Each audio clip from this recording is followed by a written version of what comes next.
Gitanjali by Rabindranath Tagore. Introduction.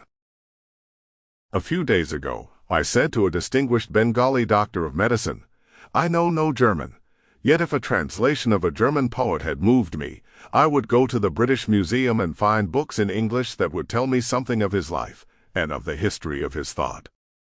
But though these prose translations from Rabindranath Tagore have stirred my blood as nothing has for years, I shall not know anything of his life and of the movements of thought that have made them possible if some Indian traveler will not tell me.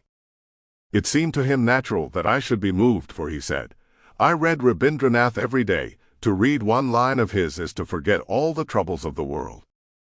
I said, "An Englishman living in London in the reign of Richard II, had he been shown translations from Petrarch or from Dante, would have found no books to answer his questions, but would have questioned some Florentine banker or Lombard merchant as I question you. For all I know, so abundant and simple is this poetry, the new Renaissance has been born in your country, and I shall never know of it except by hearsay." He answered, "We have other poets, but none that are his equal.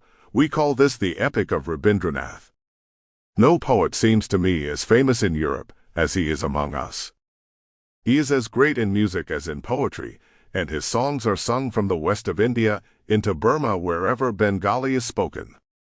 He was already famous at 19 when he wrote his first novel, and plays when he was but little older are still played in Calcutta. I so much admire the completeness of his life. When he was very young he wrote much of natural objects. He would sit all day in his garden, from his 25th year or so to his 35th perhaps, when he had a great sorrow. He wrote the most beautiful love poetry in our language, and then he said with deep emotion, 'Words can never express what I owed at 17 to his love poetry.' After that his art grew deeper, it became religious and philosophical. All the inspiration of mankind are in his hymns. He is the first among our saints who has not refused to live, but has spoken out of life itself, and that is why we give him our love. I may have changed his well-chosen words in my memory, but not his thought. A little while ago he was to read divine service in one of our churches. We of the Brahma Samaj use your word church in English.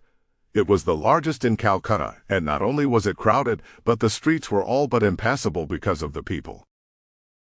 Other Indians came to see me, and their reverence for this man sounded strange in our world, where we hide great and little things under the same veil of obvious comedy and half-serious depreciation.